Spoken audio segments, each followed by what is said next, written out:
Assalamualaikum warahmatullahi wabarakatuh. Perkenalkan, kami dari kelompok 3A akan menyampaikan materi tentang manajemen personil mata kuliah Manajemen Pendidikan. Dengan anggota 1. Eva Arum Pratiwi, 2. Nanda Andriani, 3. Salusi, 4. Sekar Ayu Ramadianti, 5. Triana Rizka Kusnul Khotimah. Ruang lingkup manajemen pendidikan. Yang pertama, pengertian.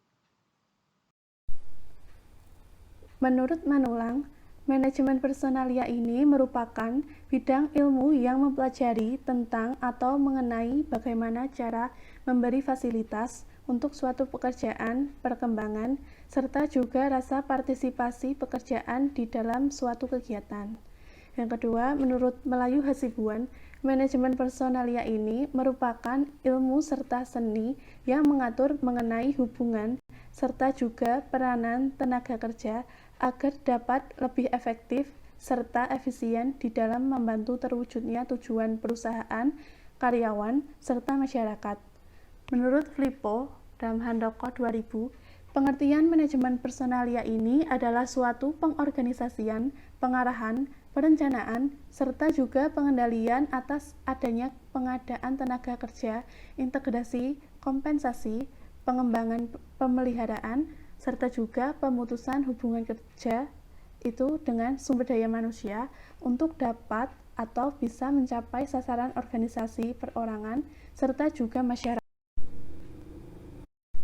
Tujuan. Berdasarkan pada definisi manajemen personalia, tujuan dari manajemen personalia ini adalah untuk mensinergikan tujuan suatu perusahaan dengan seluruh sumber daya, seperti yang telah atau sudah dijelaskan oleh Manulang, di mana terdapat dua macam tujuan manajemen personalia, di antaranya yang pertama, production minded, efisiensi dan daya guna, yang kedua, people minded, yaitu kerjasama. Sehingga kemudian tujuan manajemen personalia ini berhubungan dengan upaya di dalam menciptakan kondisi yang dimana tiap-tiap pegawai tersebut dapat atau bisa memberi sumbangsih secara maksimal pada atasannya. Manfaat dari manajemen personalia yaitu yang pertama, dapat atau bisa memperbaiki pemanfaatan SDM. Yang kedua, bisa atau dapat menyesuaikan aktivitas atau kegiatan SDM serta kebutuhan di masa depan dengan secara efisien. Yang ketiga, mampu untuk meningkatkan efektivitas serta efisiensi pendayagunaan SDM. Yang keempat, mampu untuk meningkatkan efisiensi di dalam menarik pegawai baru. Yang kelima, dapat melengkapi informasi SDM yang dapat atau bisa membantu kegiatan atau aktivitas SDM serta unit organisasi lainnya. Selanjutnya, pengadaan pegawai. Pengadaan tenaga kependidikan. Pengadaan tenaga pendidikan mencakup analisis pekerjaan, perencanaan sumber daya manusia, rekrutmen sumber daya manusia, dan seleksi serta penempatan sumber daya manusia. Beberapa prinsip yang perlu diperhatikan dalam pengadaan pendidikan adalah yang pertama, formal. Benar-benar diperlukan tambahan tenaga edukatif. Yang kedua, mengacu pada analisa jabatan yang telah disusun agar sesuai dengan kualifikasi maupun syarat yang ditentukan. Yang ketiga, objektif, artinya dalam pelaksanaan tenaga kependidikan tidak menganut nepotisme dan kolusi. Yang keempat, the right man on the right place, kesesuaian tugas dengan kemampuan yang dimiliki pegawai. Perencanaan pegawai. Perencanaan tenaga kerja adalah perencanaan dengan tujuan agar dapat menyediakan tenaga kerja yang tepat untuk tugas yang tepat dan kedudukan atau jabatan yang tepat untuknya. Artinya, perusahaan mempunyai ketersediaan tenaga kerja yang profesional untuk bidang-bidang tertentu yang diinginkannya guna mencapai tujuan perusahaan. Penempatan dan penugasan pegawai. Penempatan tenaga kerja diarahkan untuk menempatkan tenaga kerja pada jabatan yang tepat sesuai dengan keahlian, keterampilan, bakat, martabat, hak asasi, dan pelindungan hukum. Penempatan tenaga kerja terdiri dari A. Penempatan tenaga kerja di dalam negeri, B. Penempatan tenaga kerja di luar negeri. Ketentuan mengenai penempatan tenaga kerja di dalam negeri dan luar negeri sebagaimana yang dimaksud di atas diatur dengan Undang-Undang RI Nomor 39 Tahun 2004. Dalam penempatan tenaga kependidikan harus memperhatikan hal-hal berikut.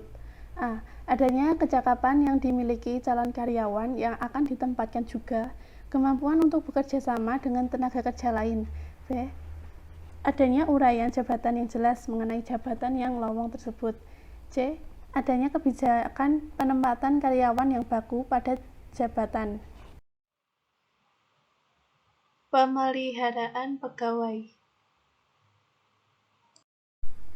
Pemeliharaan pegawai berarti mempertahankan tenaga pegawainya untuk tetap berada pada perusahaan atau madrasah sebagai anggota yang memiliki loyalitas dan kesetiaan yang tinggi. Yang perlu diperhatikan untuk keamanan dan kenyamanan pegawai. A. Komunikasi kerja. Ada 4 fungsi komunikasi dalam organisasi, antara lain sebagai pengawas, memotivasi, pengungkapan emosi, dan informasi. Selanjutnya, ada keselamatan dan kesehatan kerja. Pelaksanaan keselamatan dan kesehatan kerja menjadi perhatian paling penting pada berbagai organisasi karena semakin tingginya tingkat kecelakaan kerja yang dialami para pegawai, hal ini akan berdampak pada rendahnya produktivitas yang berakibat pada kerugian yang dialami pihak sekolah. Selanjutnya ada pembinaan. Meningkatkan pemberdayaan karyawan dapat dilakukan dengan meningkatkan disiplin kerja. Keberadaan disiplin kerja menjadi sangat penting karena hanya dalam suasana kerja yang penuh disiplin, perusahaan dapat menjalankan program yang telah direncanakan. Pembinaan disiplin secara berkelanjutan perlu dilakukan untuk mempertahankan disiplin kerja yang telah terbentuk serta berupaya untuk senantiasa meningkatkannya. Pembinaan disiplin kerja dapat dilakukan dengan cara preventif dan korektif. Kedua cara tersebut dirumuskan menjadi kerangka dasar pembinaan disiplin karyawan yang akan diterapkan secara berkelanjutan. Pembinaan atau pengambilan tindakan disiplin dapat dilakukan dengan cara yang pertama, dilakukan secara objektif, yaitu menunjukkan kesalahan yang telah dilakukan atau perbuatan yang melanggar hukum atau peraturan yang berlaku. Yang kedua, hukuman yang dikenakan setimpal dengan kesalahan yang dilakukan. Yang ketiga, teknik pembinaan atau pendisiplinan tidak merendahkan martabat seorang atau karyawan. Yang keempat, tindakan pembinaan atau pendisiplinan secara bersifat mendidik. Yang kelima, tindakan pembinaan atau pendisiplinan tidak dilakukan secara emosional. Yang keenam, tindakan pembinaan atau pendisiplinan dilakukan berdasarkan aturan yang berlaku. Jabatan fungsional. Jabatan fungsional adalah jabatan yang secara tidak tegas ada dalam struktur organisasi, dengan fungsi utama sebagai pelaksana fungsi organisasi tersebut dan didasarkan pada keahlian atau keterampilan tertentu. Pengangkatan jabatan fungsional bertujuan sebagai sarana pengembangan profesionalisme dan pembinaan karir (PNS). Jenis-jenis jabatan fungsional. 1. Jabatan fungsional umum. Yang kedua, jabatan fungsional tertentu atau khusus. Pada pasal 3 Peraturan Pemerintah Nomor 16 Tahun 1994, Peraturan Pemerintah Nomor 40 Tahun 2010 tentang jabatan fungsional PNS dijelaskan bahwa jabatan fungsional keahlian dan jabatan fungsional keterampilan ditetapkan dengan kriteria. Pertama, memiliki metodologi, teknik analisis, teknik, dan prosedur kerja yang didasarkan atas disiplin ilmu pengetahuan dan atau pelatihan teknis tertentu dengan sertifikasi. Yang kedua, mempunyai etika profesi yang ditetapkan oleh organisasi profesi. Yang ketiga, dapat disusun dalam suatu jenjang jabatan berdasarkan tingkat keahlian bagi jabatan fungsional keahlian, tingkat keterampilan bagi jabatan fungsional keterampilan, pelaksanaan tugas bersifat mandiri.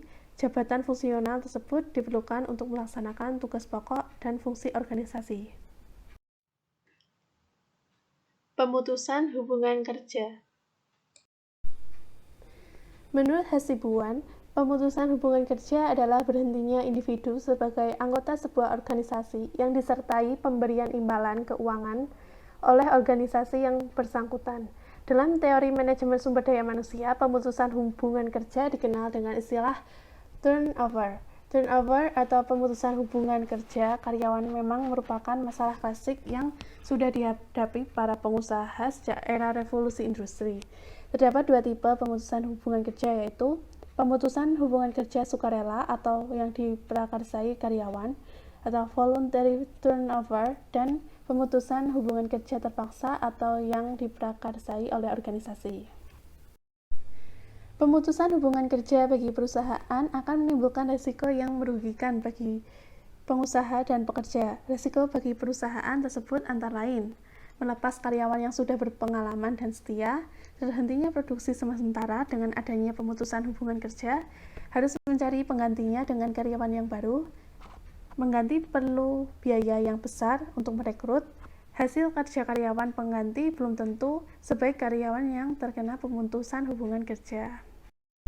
Faktor yang mempengaruhi pemutusan hubungan kerja. Yang pertama, faktor pribadi.